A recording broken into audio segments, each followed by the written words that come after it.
What's up, YouTube? I'm back with another video, and now the first half of this video will be spoiler free. If you want to know my thoughts and opinions without delving into spoiler territory, I will do the best I can, and then after a certain point I will let you know it will be full spoilers. So just to let you know, I will announce when it's the spoiler section. So going into this is obviously the sequel to the Daredevil series that's been run through on Netflix. Is now on Disney Plus, made by Disney, and is now officially in the MCU after the whole Netflix shows being canceled and stuff like that.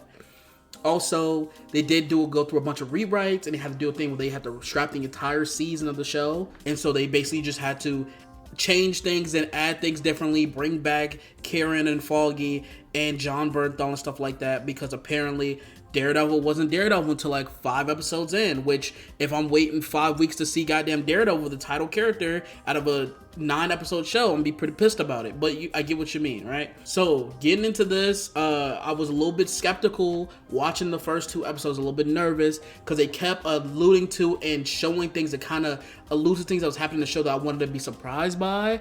But with Marvel, their biggest problem with marketing is that they want to give you the big reveals in the trailer, so you're not surprised when you're watching it alone, which is stupid to me, because they kept saying if you watch the press and the trailers and stuff like that, they kept alluding to something happened in the first episode, and if you watch the trailer and stuff like that, you can kind of piece together. People have already figured out what the thing that's happening, and it's weird to me that you will put so much emphasis on this thing, because honestly it feels like the first 15 minutes of the show was a part of a different show, in that the rest of it is kind of like where they wanted to start things off at with Daredevil. And it's kind of like how I describe it is like, hey, we have this cake that's already done, let's put some new icing over it to make it a little bit more appetizing, if that makes sense. And not saying that the second part is bad, the second part is actually very solid, but you can tell where you can see how, oh, it takes 4 episodes for Matt Murdock to be Daredevil with this current plot line that is similar. And so just to describe, let's go episode by episode. The first episode opens up with a banger, and it's like the way it's shot is not shot exactly like the Netflix Daredevil, where like the colors do pop, but it's like it's kind of like that MCU like film look. It's not like the way the Netflix looked, where it's like they have a distinct style where they had a lower budget. This movie, it looked like a movie. Excuse me. It looks great. This is a good looking show. It doesn't look bad. It doesn't look like certain MCU shows where it looks like, oh, this looks weird. This looks, you know what I mean? It's like, this is a very high budget TV show. It looks good. And you see it in the first episode immediately. You see the lights, the color popping. You see everything, the direction and how things are made. It looks super good. It just looks very well made. And so as you're watching the first 15 minutes, it immediately hits you with a chaotic, things are happening left and right and center. And the way they film the action in this show is stellar. I cannot lie, because they do a thing where, there's in the spoiler, where they're fighting in smoke. And when you see the silhouettes of Daredevil fighting someone, I don't want to give any spoilers, any context of what happens. You kind of can figure it out, but for those who want to go in completely blind, Daredevil is fighting someone and they're fighting in smoke, and you can see how he's officially in the MCU, so he's more acrobatic, and how they mix someone fighting and CGI in there, whereas like obviously someone standing can't do a standing spin kick in the air. You know what I mean? A 480 spin rotation, super kick to the jaw. No one can do that in real life unless you're superhuman, right? So they have him doing things like that in the smoke where it doesn't look wonky, but you could tell, like, you'd be like, okay, this is obviously where they put the CGI in, because like no one's moving that fast. It's kind of like how they did it's like how Deadpool did when like in certain action scenes you'll have Ryan Reynolds doing the movement, and then they'll do like CGI in between certain shots where it's like he's doing this giant spin kick, and it's like that, but they do with Daredevil, and it's like you can, it's not noticeable, like, you know what I mean, where it's like it takes you out of it, you just see a shadowy silhouette, but it's like it's I like how they did it, if that makes sense. The action was stellar.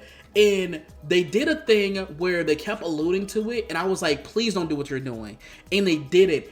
And the thing that followed that moment is like, I can see people already ranting and raving about that section, which I will address in the spoilers. So the first 2 episodes, they tie very well together, obviously it's a TV show, but it really sets the foundation of where we're at with Matt Murdock in the Daredevil universe in Hell's Kitchen, and how everything is changing ever since that moment. And I like the way they did things. I like the cinematography, I like the action, I like the story, and I highly recommend you watching it if you're a fan of the Daredevil franchise. I know it's gonna be homework for some who are like kind of 1 foot in, 1 foot out of the Netflix Defenders series. Just binge watch Daredevil and then catch up. You know what I mean? That's the best I could tell you, bro. It's like, it's a lot of homework for those who, you know, were complaining about homework. Yes, a lot of homework. But the acting was phenomenal. The sound, the cinematography, the choreograph, I forgot how you pronounce that. The fighting was great. Everything was great and solid. The story is solid. It's giving me Moon Knight vibes. And I know someone was like worried of hearing that. Like, oh my God, it's Moon Knight. I'm nervous. But in terms of, this is a very solid 2 episodes where I'm nervous where they're taking the story. Because Moon Knight had one of the best pilot episodes of all the Marvel Cinematic Universe TV shows. And then after episode like 4, it fell off a cliff. And I am a huge Moon Knight fan. Ask any of my friends, that's like my favorite character. I have a Moon Knight statue in my room. But I feel like it's like that where like you have a very solid foundation. And I'm kind of nervous to see how you're going to carry out from this. Because you have a high thing to cover with following the steps of the previous Daredevil seasons. And I think Charlie Cox said something where it's like Kevin Feige was like, this isn't season 4 of Daredevil, this is season 1 of Daredevil Born Again. It's like, bro, you're continuing the same characters and same actors. If you wanted to differentiate the two and not have that baggage, you should have just recast it and started all over. But you wasn't going to do that because you need the hype of the MCU. Of the Netflix stuff coming back because everyone wanted it and everyone would be mad at you if you did a recast, obviously. So just embrace it, in which they did with the dark and gritty tone and stuff like that. But I feel like the second segment after the first 15-20 minutes, it feels like status quo in terms of we wanted to go this way with the character. Let's just put the pieces in place instead of just starting there, if that makes sense. In the spoiler section, I'll give a little bit more clarity of what I mean by that, but when you're watching it, you'll definitely understand what I mean. Do I recommend the show? Yes. I recommend you watch the first 2 episodes and see how you feel about it. Wait until it's out on certain sites to see it for free. You know what I mean? Yeah, I recommend you watch the first 2 episodes. It's very solid television. I enjoyed myself for the 2 hours because each episode was like, I think 50-something minutes. And so I recommend it. I had fun. I enjoyed myself. I'm excited to see where it goes. You see plot points and see nuggets here that leads up to future episodes where certain characters will come in, and I'm excited to see how that goes. And so that's my thoughts for the non-spoiler section. This is now spoiler territory. Spoiler territory from this point on. So Daredevil and Bullseye is fighting through at the bar, and this whole scene of, we knew Foggy was gonna get shot because the fucking clip that they released, the fight scene clip where he's like, Cameron's like, come on, stay with me, stay with me. We knew we was talking about Foggy. We knew we was talking about. I love when they did the thing with his senses where like it's an aspect ratio, but when he uses his senses, it goes full screen, like IMAX type thing. I think that is so dope. I love that. Same thing with like how they did with Spider-Man, where like the camera's like tracking Tom Holland. I love how they do certain powers that might be difficult to portray in film that way. That is cool. So Daredevil is fighting Bullseye in like this one take scene where they're fighting through the bar and they're fighting up the steps and fighting to the rooftops. And I like the way the whole thing is shot. And the whole entire thing, I'm like, yo, Bullseye is off his fucking rocker, of course. But everyone's collateral damage. So he's going through the bar. He's just striking random people with knives and random fucking pool cues and shit like that, rocking people's shit. And it's like, it's a terrifying moment because you see from the point of view of the civilians of like, imagine if this supervillain came in and just started murdering people. Obviously Daredevil is fighting them, but like he's only one man fighting this fucking super assassin, and he is just murking people, wrecking shit. And it's fucking terrifying. Kind of like how when he went to the newspaper in season 3 and he was just murdering people left and right, how terrifying that was. Because you can't really do anything. You try to run, he just throws something, bounce off something, and hits you in the face, you die. And he was just doing that where like he'll go through and you'll see people cowering to the side, he'll just throw something and just randomly hit someone and kills them. And it's like, yo, it's fucking dark, right? It is great the way they do that, how they still keep that. My only complaint is, I know they're probably building up to Daredevil, Bullseye breaking out again. But like, he already had like the Bullseye mark on his glove. Just give him the Bullseye uniform. I don't know why they gave him this makeshift uniform. They need to give him his official uniform, damn near. And so they have this thing where like they're fighting through, they're going up the steps or whatever. I love how Bullseye hits him with like a can of soup or whatever. That shit was hilarious. They're going through or whatever, and I love the way Daredevil uses his billy club to like grapple around and swing around the city, stuff like that. They finally do that. They finally embrace that side of him. That's cool. They just need to give him the double D's, pause. And so they get to the rooftop and they're fighting, and you finally hear in the background, you hear Foggy's heartbeat, and it's like it's starting to get slower and slower, and he dies, right? And so when he dies, Matt loses his shit. He's like, why? Bullseye's just laughing at him. And I love the little thing he did where he gave him a pat on the shoulder, like, you know, a little better luck next time. You know what I mean? Type shit. And what really caught me off guard, which it caught me off guard in the moment, but now thinking about it, this is the part where people are going to complain about a lot. So after Foggy dies and Matt knows this, and he freaks the fuck out and starts like beating Bullseye's ass, he throws him off the roof, and you watch his body from the top of the apartment building fall all the way ground and slam on the concrete. And so it caught me off guard because it was like, damn, like what the fuck, like yo, you know what I mean? It called the acting from Karen Page, Deborah Ann Wool, I think that's how you pronounce her name. The acting from her was stellar, where she was afraid to look around because she thought it was Matt. That's what I got from that. It was like, yo, you don't know what the fuck is going on. You know what I mean? And it's like, it was fucking crazy, right? And so I was like, yo, I was not expecting it. I thought it was gonna be, if he was gonna kill him, I thought he was gonna do the what's the one where he like hung Bullseye, like but with the billy club, just like strung him up and just hung him. I thought he was gonna do that. Would have been a lot more fucking graphic. Now that I'm thinking about it. So, but he like his fucking forehead slammed against the concrete, and you saw that shit. It was like, yo, but I thought that would have been crazier. I was like, yo, what the fuck? And this motherfucker comes back. It's like, god damn it, you know what I mean? You can't. He's like a fucking roach. It's like, god damn it. But I hope Foggy isn't dead. The fact that they went the lengths of, we really want it, because in the previous concept of Daredevil Born Again, they had this thing where Daredevil is not Daredevil, it's Matt Murdock for the first 4 episodes. He has his own law firm.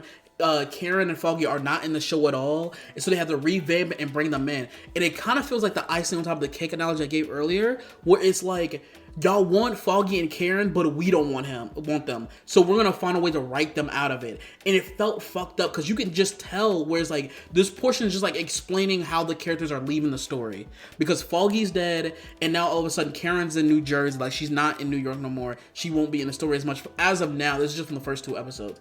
And it feels so weird because it feels like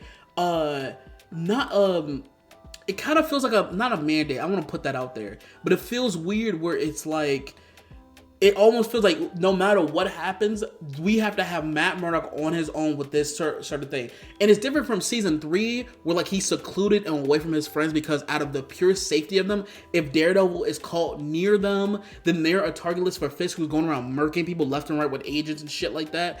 I get it with this assassin, but it's different now. It feels like almost a weird way of writing it, where I felt that way. I don't know if y'all felt that way. Let me know down in the comments. Where it's like y'all are purposely writing them in this corner to get them removed from the story, so you can go the route that you always wanted in the beginning without a big backlash of asking, where's Karen and Foggy, right? And so that felt kind of weird, and it kind of felt out of place for Matt Murdock, where and I'm gonna get back to the Bullseye thing. I ain't forget about that point, but it kind of felt weird where Matt Murdock kind of abandoned Karen when they're both mourning Foggy's death, and I feel like that's not really in Matt Murdock's character, because like even in the first 2 seasons, where like after Karen killed what's him called the guy that worked with Fisk, I forgot his name all the time on my head, Wesley, I think his name, I think so. But after he killed him, and she was like dealing with the after effects, he was like, I noticed something is wrong, and like I'm here for you type shit. I think he said that at the end of season 1.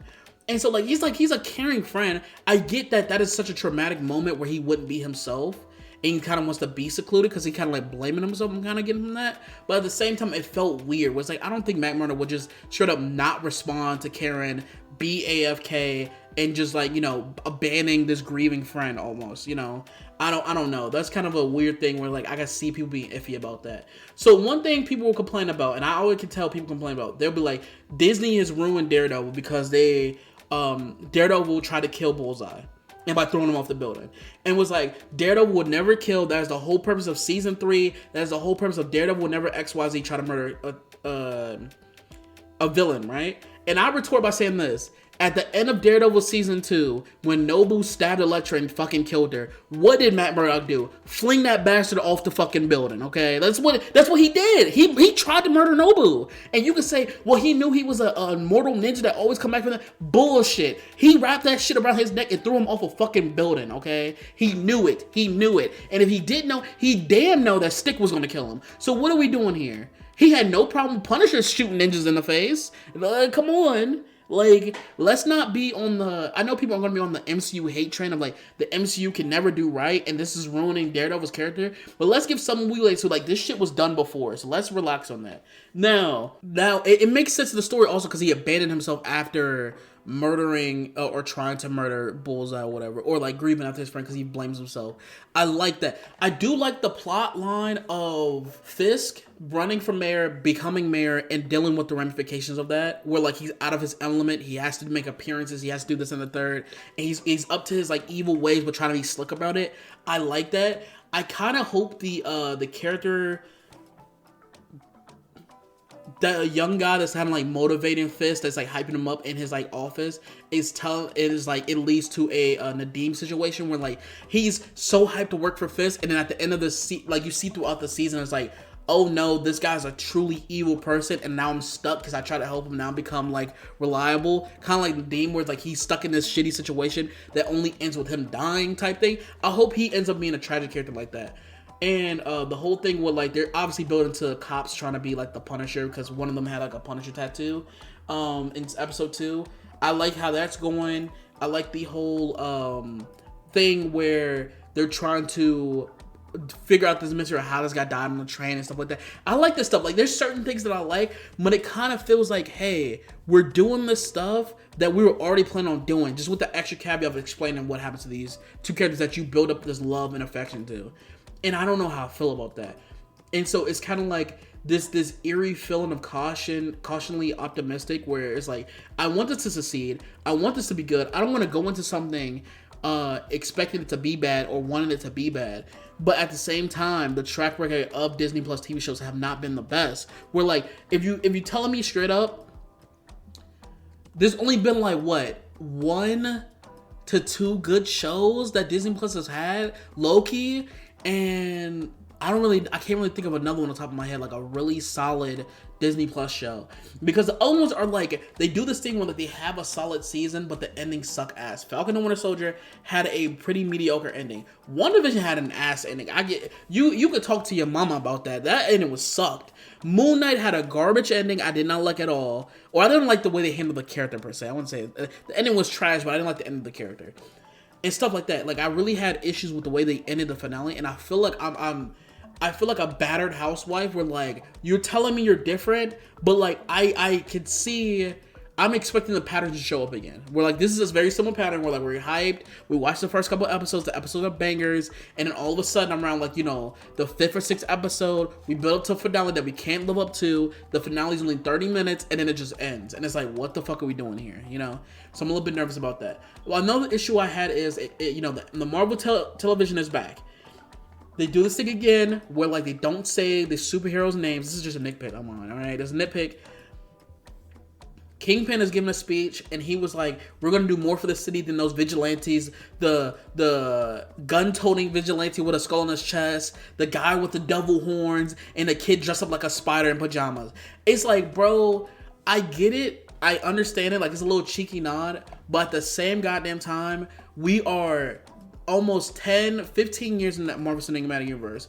That first stuff, when y'all first had the Marvel TV shows where it's the, hey, you see the wink and nod, like, bro, if these motherfuckers ain't gonna show up, stop doing that. Like, I don't care. Either say their name, like, you can say their name. It's not like I don't know what the legal ramifications with Spider-Man, but like, say the fucking names, bro. Like, what are we doing here? Like, I hate this, like, cheeky wink and nod, because it's a possibility that these Marvel TV show characters aren't going to show up in the movies. So even with that, it kind of feels like it's still this disjointed, like, budget lesser of the MCU. That's just my gripe. That's like a little nitpick for me. It's like, it annoyed me more than anything, because like, obviously the casual will be like, oh my god, he made a reference to Spider-Man, but at the same time, I want Spider-Man to show up. I want Daredevil to show up in Spider-Man. I want these characters to interact instead of just being nods. It's stupid. It's like how they did in when it was nice when it was early in the MCU because people was like, well, it's MCU adjacent. We don't really know this and the third. When they had like, oh, the big green guy or the guy with the hammer or the guy with the armored suit, it was nice. It was a wink and a nod, but at the same time, it's like, god damn, like just say the names. But those are my thoughts on the TV show. It's a very solid TV show. I'm excited to see where it goes, but I am a little bit nervous because at the same time, this is Marvel Television, and the track record has not been good. And this is also the guy who did the Punisher TV show, which I enjoyed season 1. I did not like season 2. I don't know if you worked on season 2. I didn't like season 2 at all. So I'm really nervous to see how it is. The Rotten Tomatoes score, they come out to be a 77%. But at the same time, they said Brave New World was the worst Marvel movie of all time. So I'm not going to sit here and say that it's the end all be all of the thing. It's interesting to see. So those are my thoughts. Let me know down below what y'all think about Daredevil Born Again. Did y'all like the episodes? And I'm in the comments and I'm out. Peace.